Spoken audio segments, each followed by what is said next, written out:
On this episode of Greeny Sports Cards Live, we'll speak with Jeff Roberts ahead of the Nashville Card Show as Greeny showcases the nation's hottest upcoming collectible events in Card Show Live. Plus, hobby news and an interview with a collector chasing completion of an iconic set.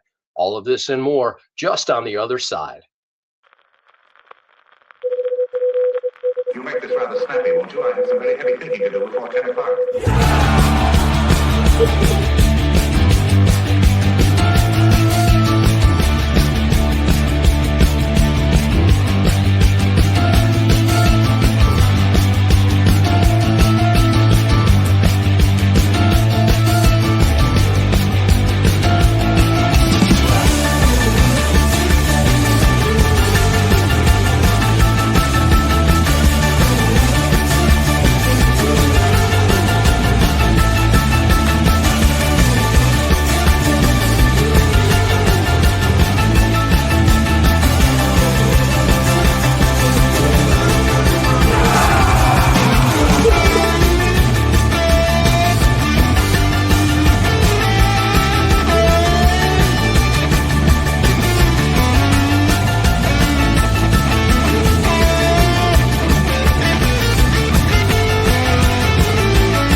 All right, on a Tuesday evening, 7 p.m. Eastern Time, welcome into Greeny Sports Cards Live, the world's very first multi-stream broadcast for the hobby industry. And why is it that? Well, you may be watching us on any number of channels there, and we welcome your participation and your input as we do every Tuesday night from 7 to 8 p.m. Eastern Standard Time, whether that's on X or Facebook or Instagram or even YouTube or Twitch or LinkedIn and many other points in between. You can participate in the show. If you have questions for any of our guests or Greeny or myself, please do so. Drop them in the comment section, as well as participate in the questions we throw out throughout the evening. We are here broadcasting live. My name is Jeremy Levine on behalf of Greeny Sports Cards, headquartered in Twinsburg, Ohio. We're here in the Cleveland, Ohio area, and we go around the world each week in Card Show Live to bring you the hottest collectible events in the country that may be near your neck of the woods, as well as bring you hobby news. And we will welcome in our resident hobby insider, Joe Wismierski from Phoenix Sports Cards, to do just that in a little bit. And we will welcome the man himself, Greeny, to showcase those events and talk about a big weekend here in Northeast Ohio with a couple of collectible events. Then a little bit later in the show, we're going to go ahead and welcome in Josh Weissman. He is a collector chasing the 1952 Bowman set, but he's got an interesting twist on that set and that chase that he will share with us. And we're looking forward to talking to Josh, as well as Jeff Roberts in the Card Show Live segment. Jeff is proprietor, producer, head man extraordinaire of the Nashville Card Show, not to be confused with the National Sports Collectors Convention coming up in a couple of weeks, just about 6 weeks away. But the National down in Nashville is a monster show, about 1,400 tables, every bit of that filled up, as Jeff has indicated to us. And we're looking forward to talking to him, welcoming Jeff back to the show and finding out what's going on with the Nashville Card Show. So with that, we will get to our quick hits here in the rundown and let you know what's going on in the wide world of hobby. And this week, speaking of chasing collectible sets, and a pair of Indiana collectors publicly showcased their full 520 card T206 monster, the result of a decade-long chase driven by the set's iconic early 20th century artwork and its rarity. Topps has launched a 2026 Knicks NBA championship team set. It's a 16-card Topps Now set celebrating the Knicks' first NBA title in 53 years, including a one-on-one quintuple autograph redemption featuring the entire starting five. REA opens a massive June auction featuring Cracker Jack icons. Their auction went live with 3,600 lots, headlined by a 1915 Crackerjack Walter Johnson and an SG3 example of Ty Cobb and Honus Wagner, plus a deep run of vintage and modern material. Beckett brings back its heritage logo under its new ownership by Collectors, PSA's parent company. Beckett unveiled a new grading label and restored its classic heritage logo, retiring the fragmented B-Star branding. 2026 Topps Chrome Disney preview drops. Cardlines has published a full breakdown of the 2026 Topps Chrome Disney, detailing release date, checklist, truck structure, autograph content, and anniversary inserts. Early buzz is strong across non-sports collectors. 2026 Panini World Cup sticker album has been revealed. It was profiled with details on its 980 sticker checklist, special editions, and the product's long-running global popularity dating back to 1970. Also from Panini, the 2026 Panini Prism FIFA World Cup product guide has been released. If you're into the World Cup and soccer, or football as it were, a full review of the 2026 Prism FIFA World Cup highlighted its 48 team checklist, new parallels, autograph lineup, and early value expectations, a major release ahead of and involving the tournament. So there you have it, and more hobby news and views coming up with our resident hobby insider, Joe Wismierski of Phoenix Sports Cards. And with that, we will go ahead and welcome in the man himself, Steve Greenberg, aka Greeny, the namesake of Greeny Sports Cards. There he is. There I am. Thanks for having me, Jeremy. It's another beautiful Tuesday here. Man, what a weekend we had of card shows here in Northeast Ohio. Two great ones. I mean, we were at Great Northern Mall for a couple days, which was slam-packed both days. And then the Cleveland Browns did something different during their fan fest. They did a stadium tailgate and had a card show part of it. They did breaks with Fanatics there, gave away a ton of free stuff, and we were fortunate enough to be involved with that. So pretty busy weekend and a lot of fun here in Cleveland. Greeny, what did you learn out at Great Northern Mall? It's about the you had the shows there last year, but this is the third in the run for this year. What's going on in the mall shows? I mean, it's literally wherever the shows are right now, they're scorching hot. But we love being there because it is so wide open. The amount of room that they have at the malls, the food court. I mean, it's a built-in show. It's a built-in venue for a place. There's tons of parking. So we had a great time there, and I don't know, a couple thousand people showed up over the course of the weekend. So a lot of deals were made, and it was heavily TCG.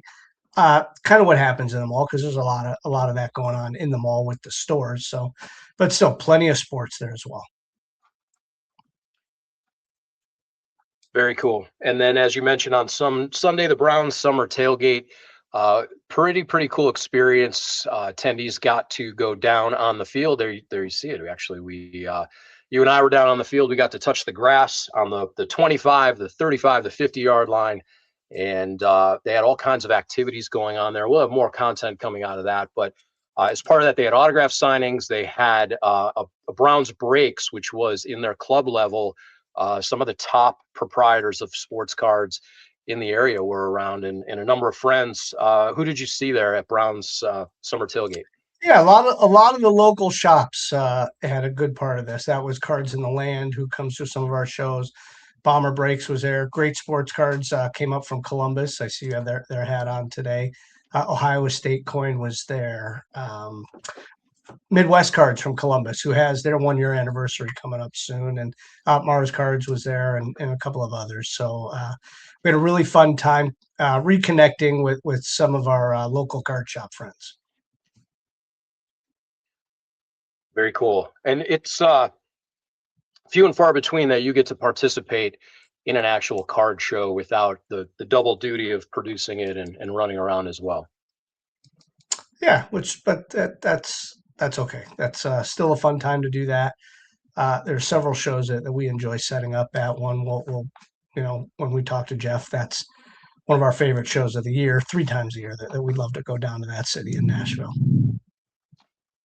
So, Greeny, tonight we're going to talk to Jeff Roberts from the National. We're also going to talk to Josh Weissman, who has an interesting chase to complete a set. And that will bring us to our question of the day, which is what is your complete dream hobby set? Do you have one, Greenie, as well as we'll throw that out to our viewers? I don't know if I have a dream set, but there's a couple things that I like to chase. There's some cool like insert autograph sets with nicknames and things like that. And every time I get them, I put some of those away. There's a 500 home run bat set that I try to pick up some of those every time. Eventually, I'll be able to buy the Babe Ruth, but I like to pick up sets like that. Very cool. I will ask the same question of our resident hobby insider, who it is time to bring on the only man who has ever been asked to leave a card aisle for excessive enthusiasm. He's a breaker so dialed in, he once spotted a bad centering job from across a crowded convention hall while walking in the other direction. He's the Phoenix Heat Wave in human form, the deal table chiropractor who realigns showcases just by standing near them, and the undisputed heavyweight champion of calling it exactly how he sees it. Ladies and gentlemen, please welcome in our resident hobby insider, Headband Joe Wismierski. Thank you. First time, long time. Guys, it's really hot. We hit triple digits like consistently now. We're at 107 to 110 on average per day now. Hence the headband. Yeah. It is a necessity. It's no longer an accessory. That is true. Mm-hmm. Absolutely. Again, what I've been waiting for and clamoring for, I brought the idea to you guys about having a show promoter here a couple weeks ago, and now you guys are going to be interviewing a show promoter, which is fantastic. And then, Steve, you had the luxury of being at the Cleveland Browns Stadium, hanging out with like Mars Cards and some of the other big shops in the area, which is fantastic. I'm so glad that you were able to have that experience too. That's awesome. Couple of winners, first time on Cleveland Browns Stadium. Yeah. That's fantastic. Yeah. So listen, let's talk about the hot stuff going on here in the card world, not just the temperature rising, right? We know some of the national players, right? We know the Otanis, we know Judge is hurt, but the guys like that, Jordan cards. What do you think of this Jacob Mizorowski? Yeah, everyone's late to the game. I mean, you were late to the game last year. When his first outing, he pitched phenomenally. Everyone's kind of been just slowly. I think there's a lot of cards coming back from PSA from people who bought like early in the season or even in the off season, and they sent value. That stuff's going to be coming back. For a guy sent off some in-person autos that came back, and I mean, just a Sharpie fat blue marker on a card. Hundreds of dollars for his autograph. So it's insane. He was here during spring training. He was at the show that was at the Diamondback Stadium walking around. So he's also an enthusiast of the hobby. So that's another thing that makes this guy likable, along with, throwing 104 miles an hour plus.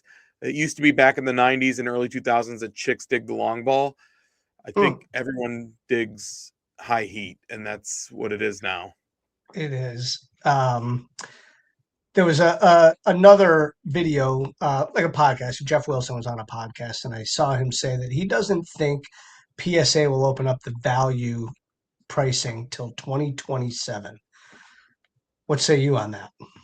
Yeah, I would 100% agree. In fact, there's some people that have even gone far to say they don't foresee it ever opening again at that lower level value. 80 might be the new value. I don't know what that does for any relationship that they have with GameStop and what was being submitted through GameStop. But then again, it does open up for a competitor to come in and gain some traction with those value type cards. It just, it's yet to be seen if that's going to pay off. If you send in a ton of cards at $18 to $25 a card, are you going to get the return that you're expecting if it's not in that PSA label?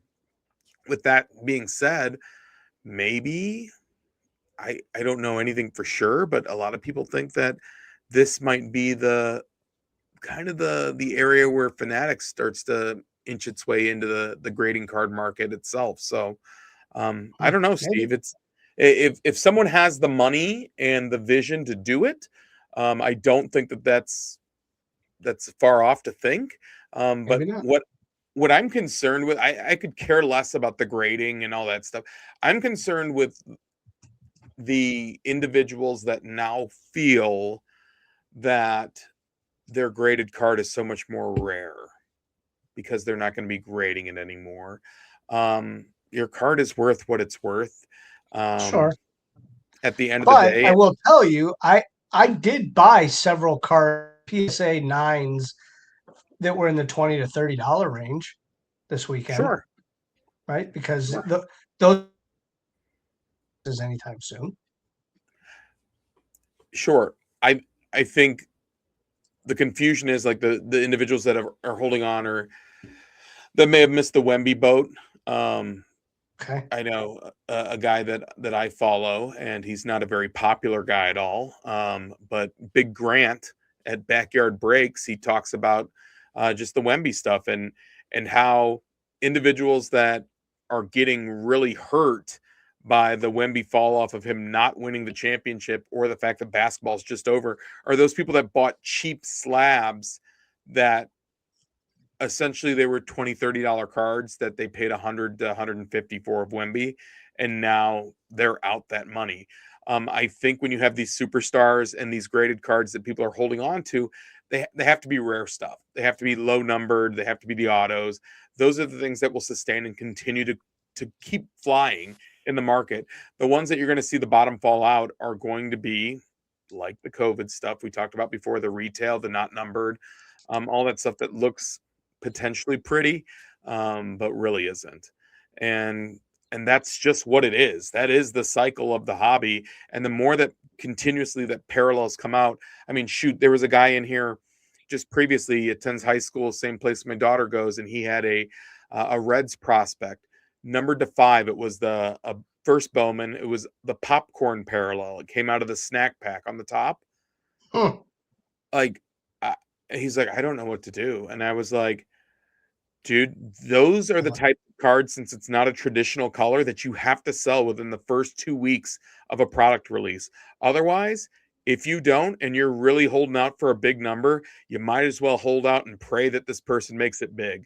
Because if it's not a true color, the collectors really kind of, especially the Bowman guys and gals, they only like specific colors and they don't want the waves. They don't want the first.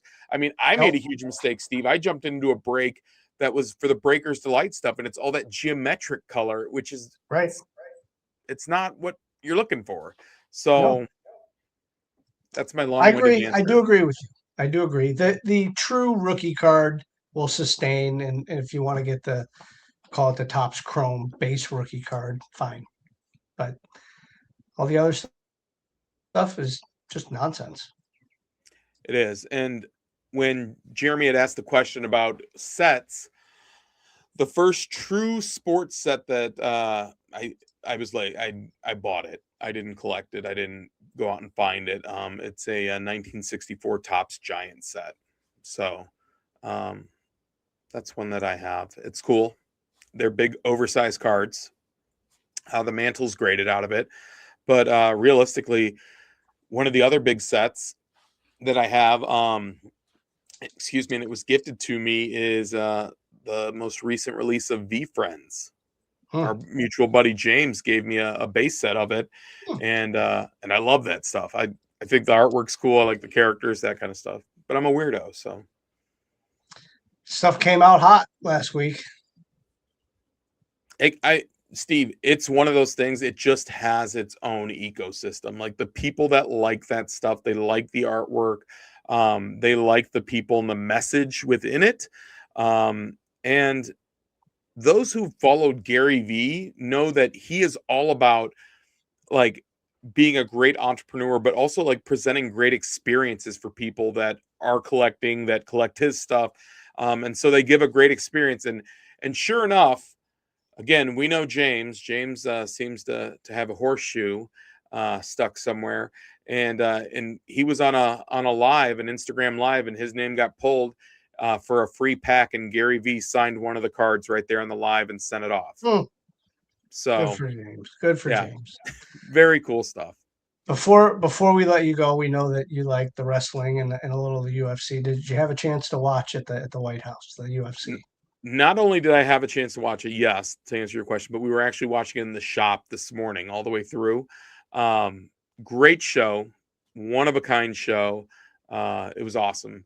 There are some characters, we will say, that definitely are in the sport, but it was awesome. And I think in the post-fight press conference, Dana White talked about speaking to the guy who's the head of Paramount and just how thrilled they were with the overall presentation of the show. Dude, Steve, it truly was cinematic to watch it and to watch it live. The way they do it, they put on such a great show. And when you talk about WWE, I mean, that is the parent company, TKO, that owns the UFC and WWE. So, they know how to put on a big show and to do it right. Even the weigh-ins at the Lincoln Memorial was insane. It was a press conference of the weigh-ins, but it was fantastic. Dana White did say, though, never again. Oh, But, yeah. yeah. I mean, when he talked about just the way the storm had to separate, like just for that to happen, and then there was enough wind in the air so the bugs weren't lingering, that was fantastic. He said, just cost alone, he'll never do a show at the White House or the Sphere again. It's just too cost prohibitive. But yeah, what a gorgeous presentation. Jeremy, go and look into some of that stuff. They also were selling seats that were within the first 2 rows that were $1.2 million a seat. That came with some ad revenue space. So I think they did very well. I think the number was like over 200,000 new Paramount subscribers. Yeah, I don't doubt somebody made out very well on that gig. Our friend Army, Alex was there, Army ATC. Yeah. He was well, there. yeah, Alex, yeah, he was there. Yeah. He served. Didn't get the invite, so. Hey, guys, I just realized, the question of the day, your dream set. I might have gotten mine, Greeny. The Muni Lock Kids was a dream set that we developed here in partnership. We have a with couple Big of those sets that we developed. Our very first set, right, was the Notre Dame women's basketball team. So that was one of those close by too. You got Hannah Hildago in that set, right? So yeah, we've been fortunate enough to make some sets. We made the Cleveland Crunch. We did TCU volleyball, Kent State, Cleveland State, Akron. So we have some fun sets in our collection. You guys are still doing that? We are still doing that. Yeah. Oh yeah, custom cards. Speaking of big news, since this is the hobby news segment, Green, we can tease it out, but we can't quite announce it yet. Something big is coming, and it will be in very place soon. Excited to roll out this announcement. It's going to be a game changer for Greeny Sports Cards. Has wide-ranging implications for the hobby potentially itself. But we've got some big news coming down the pike, and was hoping to share it tonight, but we are on the verge of being able to announce that.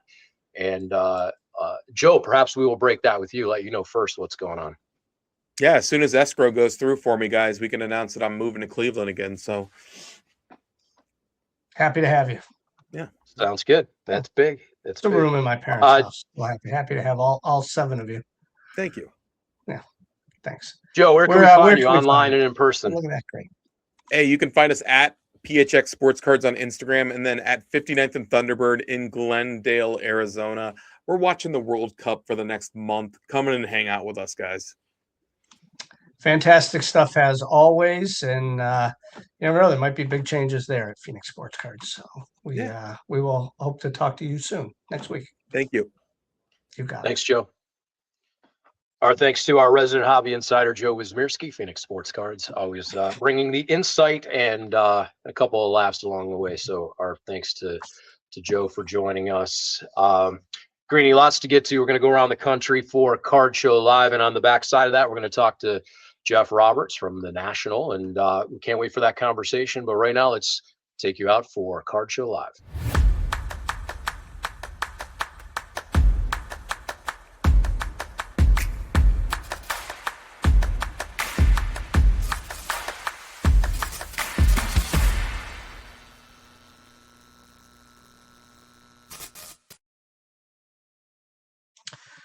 Welcome on into this edition of Card Show Live. We're going to take you around the country and preview some shows that we think might be of interest for you. One is kind of a newer show. If you guys know John, he works with us. You see him at some of our shows, especially at the booth at the National. He has started his own show at Chautauqua Mall.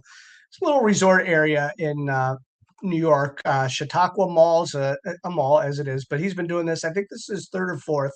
It's a nice little show. He's got like 40 tables, and it brings people from Erie down from Buffalo down in that type of area.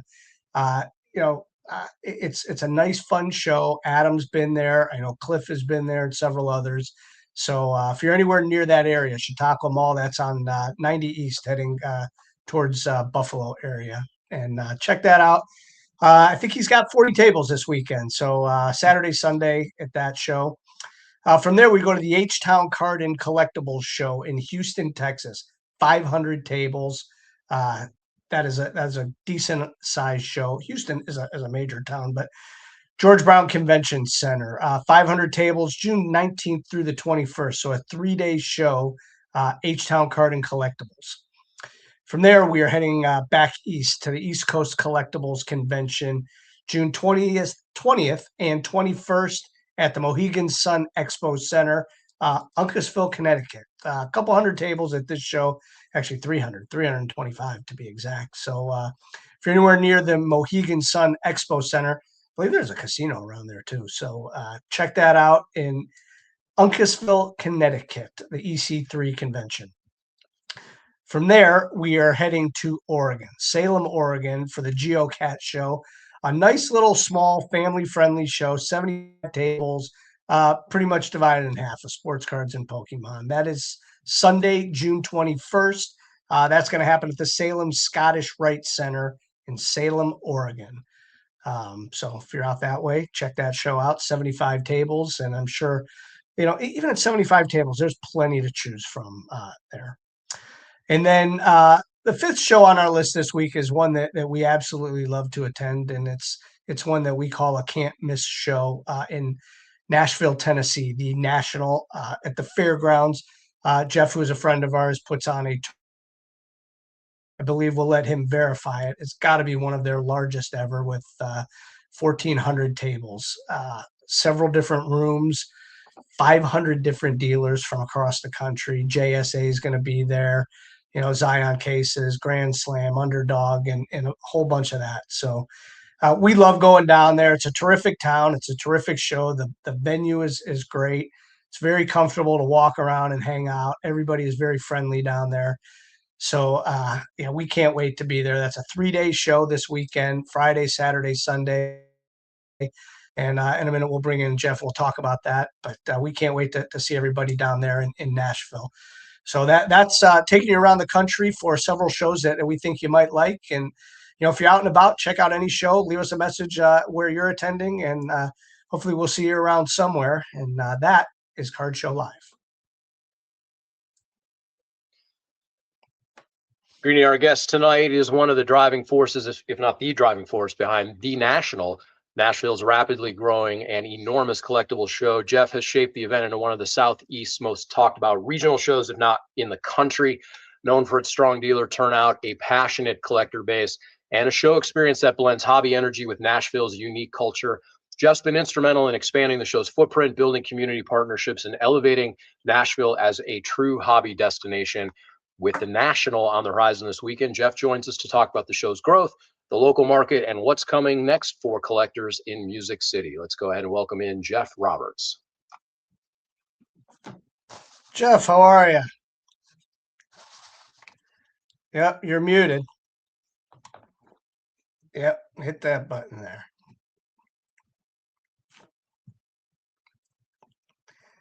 Almost. Can you hear me now? There we go. There you are. Perfect. Well, what do you expect from an old man? Listen, I expect how tired you are from setting up tables today.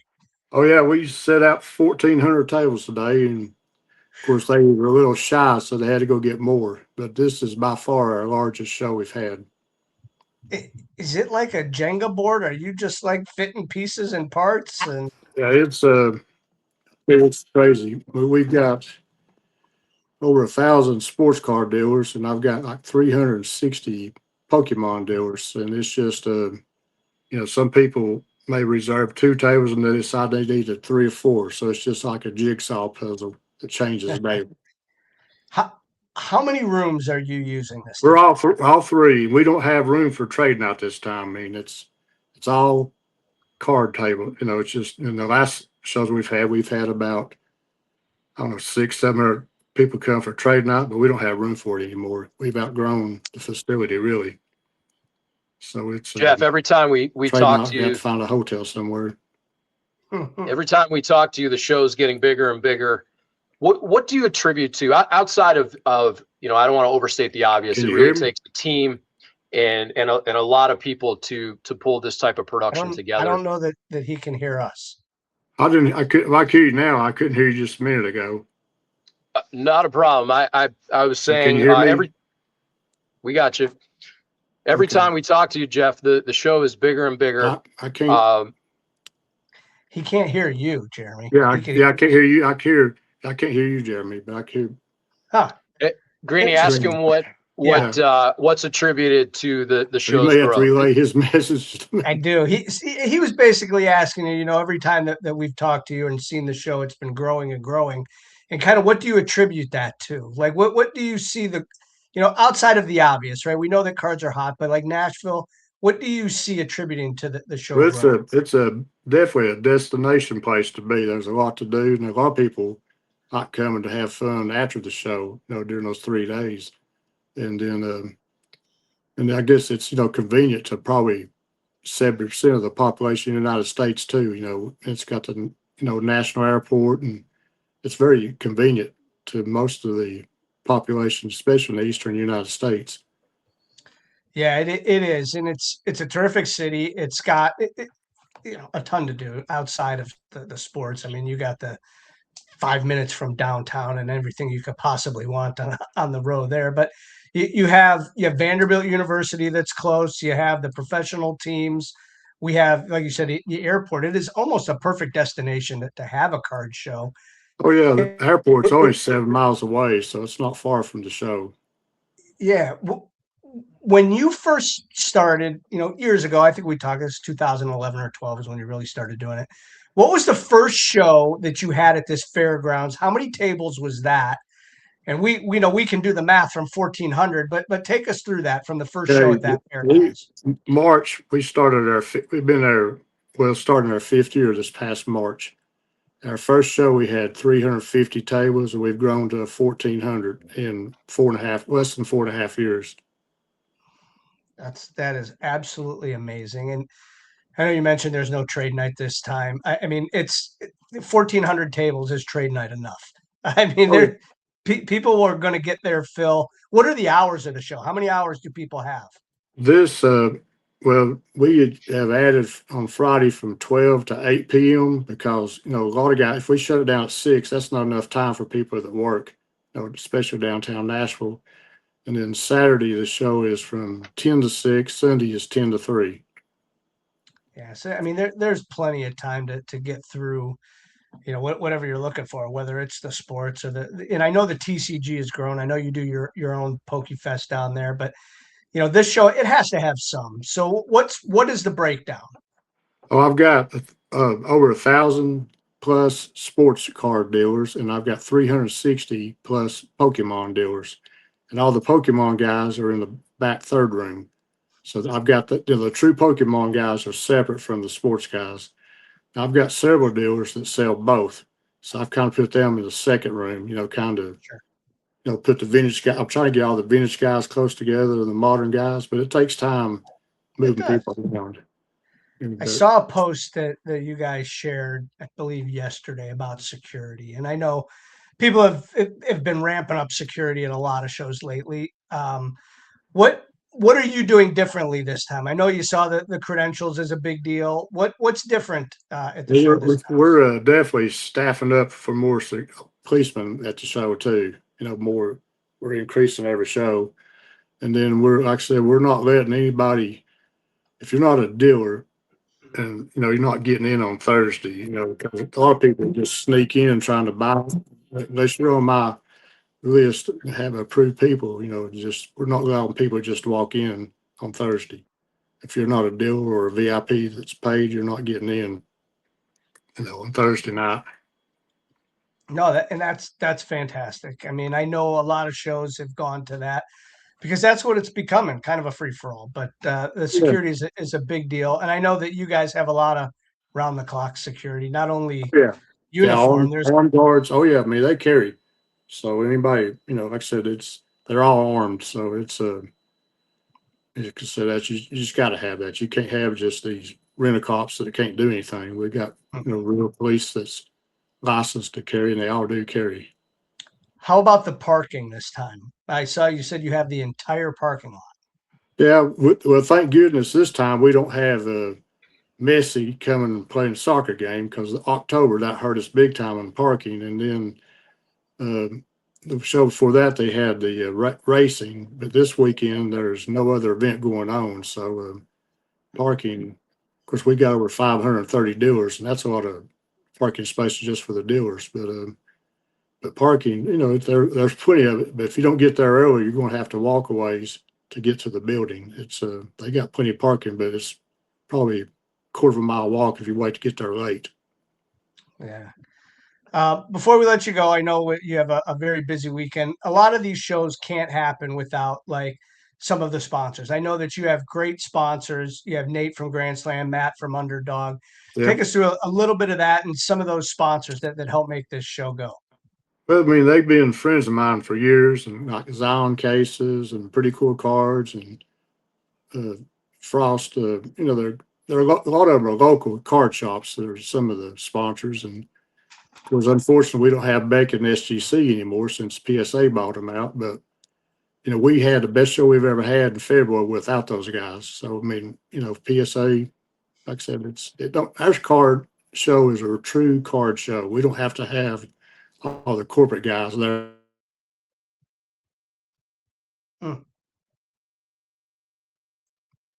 Might have lost Jeff. That was a mic drop. That was a mic drop. If we don't get him back, listen, the National is terrific. It is this Friday, Saturday, Sunday at the Nashville Fairgrounds, the National as it is called. But Jeff Roberts, his entire team, they do a phenomenal job. He's got his fiance there. They have Ricky and his wife there, and Jeff's son and a couple others. They do a terrific job, and we can't wait to be down there and hang out this weekend in Nashville. So, Greeny, just for perspective, the National Sports Collectors Convention, which is the big event, the pinnacle event for the hobby, there are around 2,000 tables, over 2,000 tables, and that footprint is about 400,000 square feet. So this show in Nashville is really substantial. I mean, 1,400 tables is pretty remarkable. It's unbelievable. It really is. 1,400 tables. And he, offline we were talking.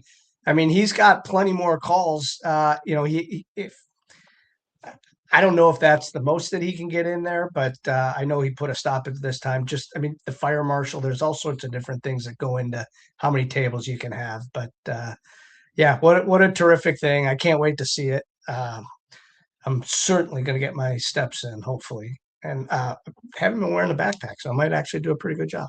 Yeah, very cool. You raised an interesting question too. The idea that with that many dealers, that many tables, you really got to think about show hours and parking, of course, but just moving people, humans, through that amount of space and giving them a fair opportunity to get around the room and see the tables. There's a lot of logistics that go into that. There is, and he does a great job with that. And I mean, listen, can only hope that our show sometime gets to half that many tables. Very cool. So we think Josh is here with us. We're going to go ahead and welcome in our next guest, who is collector Josh Weissman. He is deep into one of the most challenging and character-rich projects in the vintage hobby. He is attempting to complete the entire 1952 Bowman baseball set in a PSA 2. Josh has become known for his disciplined approach to low-grade vintage, his eye for honest wear, and his commitment to building a uniform, aesthetically consistent set rather than just chasing high-grade outliers. The 1952 Bowman run is 252 cards deep, loaded with stars, Hall of Famers, and some of the most beautiful artwork of the era. And we'll find out how close Josh is to the finish line here. Let's go ahead and welcome in Josh Weissman. Gentlemen, thanks for having me. Josh. Hey man, dude, thanks for joining. It was ironic. I saw your post twice a week. Yeah. Well, I saw your post once, and then I saw Fanatics Collect share it, and I was like, man, that would be cool. So I'm happy I reached out and you said, yeah, I'd love to talk about it. But not only do you collect that set, I mean, I've seen you have several posts in Sports Cards Nonsense. You're a pretty avid collector from modern to vintage, right? I am. So it really started when I was a kid. I got into baseball cards just like a lot of us. It wasn't what it is today. It was, you go to the local card shop, you spend 50 cents or $1, you buy a pack. Buying a pack, you start to pick out your favorite player. So at one point I had like 300 unique Jose Canseco cards. And that's what really started my illness or collection. And then, I put it on pause. Like life happens and you get married and you have a family. And then COVID, which I think is really the catalyst for a lot of folks that got back into it. But during COVID, I started itching again to get back in. You dig out the old cards. And at that point, I've always been a baseball fan. My whole life, I've been a huge sports fan. And so I got into Juan Soto, and he was my guy. I live in DC, so it was easy to get into following him. He was a local kid. And I started buying some Juan Soto Golds, numbered to 2018. But it's just money. And you can go on eBay or go to a show and you can find those cards. And so that wasn't a challenge. And so I started building the 1952 set. It's interesting how you just put that. You're right. It is just money. Like we talk about some of these cards, Michael Jordan rookies. If you want it, you can go buy it, right? Like all these cards are accessible. Listen, you could go buy 1952 cards anywhere, but you're putting a PSA to you're being particular on how you want to do it, which is the challenge, right? Yeah, I mean, like you just we said, like I can go buy a 52 Bowman, and in fact, I started doing the 1955 Bowman set, which is the TV, the little brown border TV, and I decided that's going to look really a little cheesy on my wall with that many TVs. So, but I love the artwork of the 52. Like I love there's a story that they hired several artists to draw the players in 52. My dad was born in 52. My dad was born in the Bronx in 52, big Yankees fan. And so traveling around the country with him when I was a kid, going to baseball card shows. And that's probably why I picked the 52 set in addition to just the artwork. But then I want like, again, you can go to a card show and you can go on eBay, you can go all these places, you can buy graded cards, but you can't buy PSA 2s. And so between getting them graded or finding them at different shows, it's all about, for me, it's all about the chase. It's actually quite disappointing. And I'm not sure if I'm alone here, but it's quite disappointing when I finish. I like the chase. Sure. Yeah, right. It's like watching the end of a TV series, right? Like it's what do you do next? Right. Yeah. So I have 112 of the 252, including the mantle, which I have sitting here. I got the bearer. I got a bunch of actually I'm doing 5s for the higher end cards just because I wanted some, appreciating value on the set. The other ones are just going to be 2s, but the megastars will be 5s. So almost halfway through there. Josh, we've talked a lot on this show lately, and it's certainly the buzz in the hobby with PSA and the volume of grading and the amount of cards that are being sent in. Talk a little bit about context for people that like you that are coming back to the hobby and are newer. Give people some context of what the grading system is, and a byproduct of that, what appealed to you to chase the PSA 2.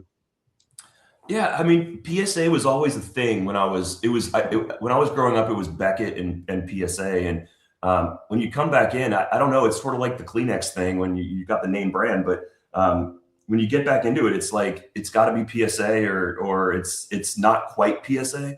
And so to me, like going through the process, you feel like you sort of have to do it, but look, I don't know. I'm a big fan of PSA. I think their cards obviously hold their value. They're great. But as I was going through it, I watched the wait times get longer and longer. And and the costs go up, and sort of how they value the card. And so while I'm halfway through the chase, and I'm going to continue with the PSA, I will say that I do understand why. I was watching the whole show, and maybe there's room for someone else to come in and take some of that share from PSA.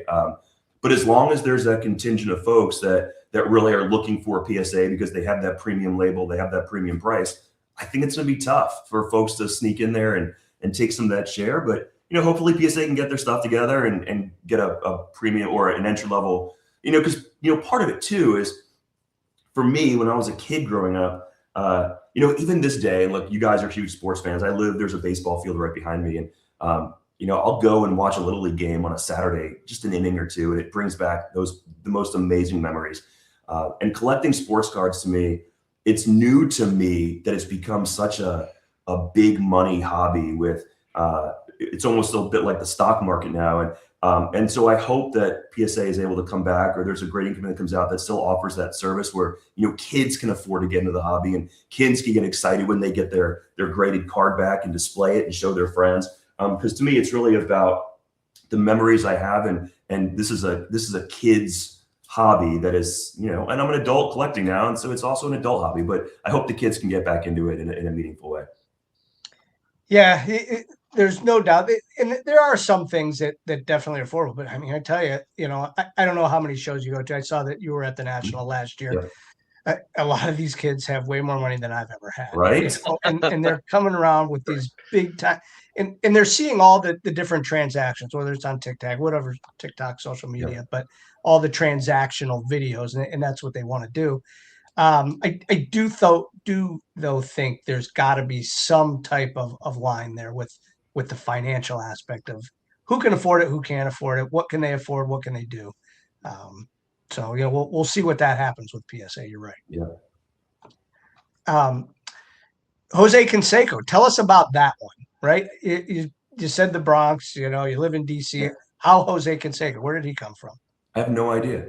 I really don't know. I just remember as far back as my memory serves. I don't know if it was the color of their uniform or that he was like this big muscular superhero type guy playing in baseball, but I decided that Jose Canseco was going to be my guy, and then of course that naturally led to me becoming a big A's fan. And growing up, I was born in '79, so growing up in the '80s, it's hard for me to remember a team. Obviously, you have the Yankees from the 50s and 60s, but when you think back about what the A's had in the 80s and early 90s with Mark McGwire and Ricky Henderson and Jose Canseco and Dennis Eckersley and all these guys, it just became a really fun team for me to watch. But I think it was probably the larger than life Canseco thing that he had going on, where he hit these 450 foot juiced home runs, and some of the videos of where you get a seat. There's one famous where some couple bought a seat in the last row of the Toronto Sky Dome right up against the glass, and he popped one up there, and they still can't quite figure out how far it went. I think it's that, and I think people watch baseball and collect, they sort of fall for players for different reasons, whether it's they throw 105 and you're the Miz, or you hit a 480 foot home run and you're Canseco. For me, I feel like I grew up in the era, and then it moved into the Braves where it was all about pitching. And but I was in that era where it was all about, and Maddox said it great about the long ball. It was all about hitting that long ball, and who better to watch in the 80s and 90s than McGwire, Canseco, Sosa, these guys pounding freaking bombs.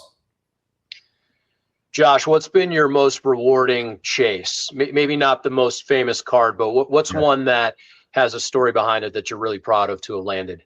Yeah, so just recently, actually, I'm a big Juan Soto fan. I like Acuna and Guerrero. I think they're beyond just stars in the league. They seem to be doing it the right way.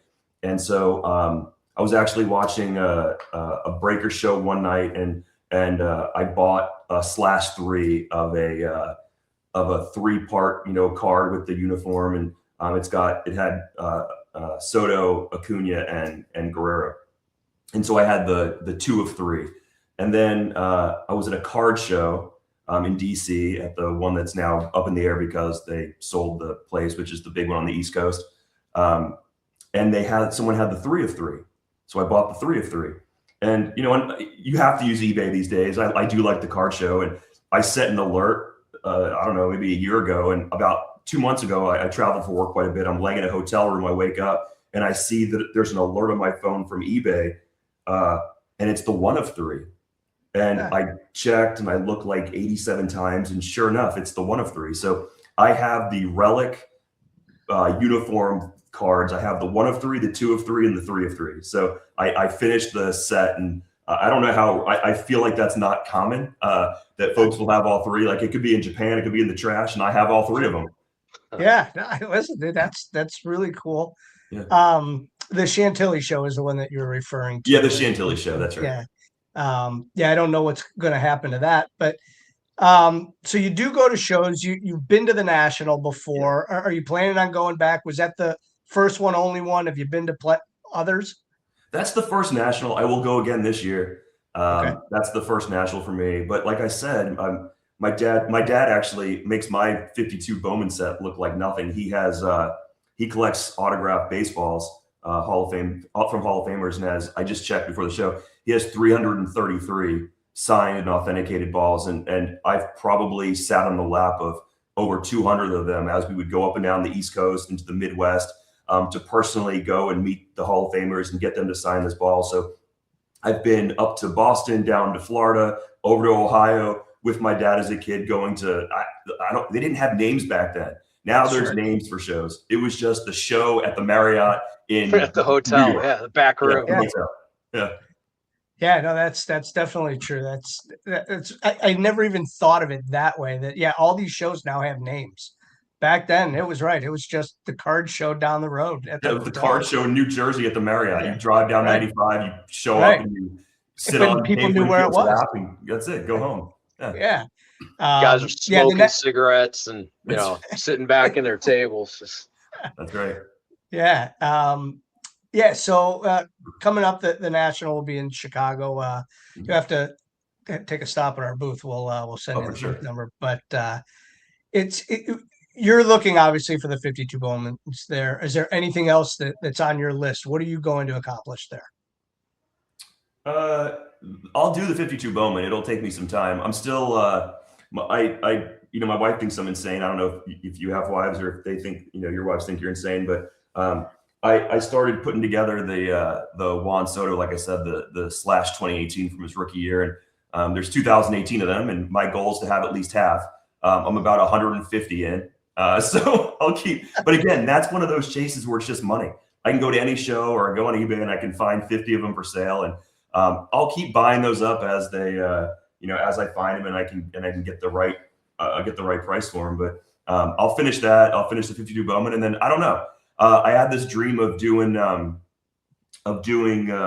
sort of a Mickey Mantle rainbow where I go 51 with a PSA 1 all the way to like a 59 and a PSA 9 or a Beckett 9 or whatever. So I'm I just want to collect these crazy rainbow things or sets that, and I heard what you guys are doing too, where you're putting together sets, just ones that are unique that you can't just buy. Right. And again, you can, but it's the really thrill of walking to that table and going, dude, I need that card. That's right. It. And then you, whatever negotiation tactics you do, but you have your searches on eBay, which are fine. And I look on eBay too. It's definitely not as satisfying to buy that card from eBay. And that's, a part of the thrill of the chase. Will you sell that set when you're done with it? No, I don't think I'm going to. I put on the post that, my brother designed a wall holder for me, and I'm in 3D printing them as I get the cards. And as I get one, it goes into the case and it's another puzzle piece on the wall right there. And I don't think I'm going to sell it. It's not a for sale set. Good. Have you sold cards before?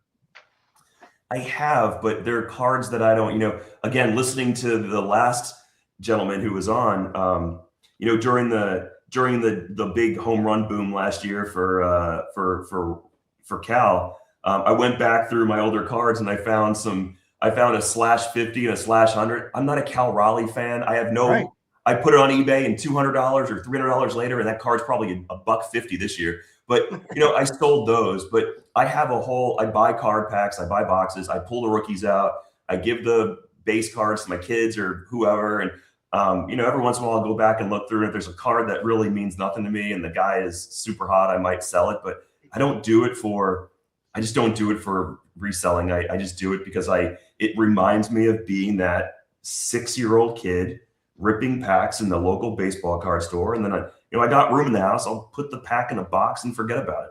That's what I do it for. Love it. Josh, you're a true collector, and love hearing that. Somebody who's not in the game to treat it like the stock market, as you said. So Yeah. Look forward to catching up at the National here a little bit later. Yeah, we appreciate you joining us tonight, and best of luck on your continued chase of the 52 Bowman set. I appreciate it. Thanks for having me, guys. It was a ton of fun. We'll definitely keep tabs on that, and when it's all done, we'll get that picture and post that for everybody. But yeah, Josh, thanks so much for your time, and yeah, let's catch up at the National. For sure. All right, thanks, guys. Thanks, man. All right, that's Josh Weissman, a true collector going after the 1952 Bowman set in a PSA 2. The caveat there is the really great cards, great players. He's going after a PSA 5, but what a cool set to chase. Oh, what's really cool and interesting, and Jeremy, this is what is this, episode 120, I think, today. 121. Yeah. 121. Okay. We've talked to a lot of people. We do the influencers, we do the show promoters. Josh might be the very first true collector that we have had on the show that just does it for the love of collecting. Yeah, that resonated with me too. He's not looking to make a profit. He just loves what he's doing. So, no, but if you have that card that you're not attached to, like he said, a Cal Rock, like if you're not attached to it, sure, you sell it, but he's probably used it to buy another one of those cards, a Soto or something. Yeah. Greeny, real quick, we got to.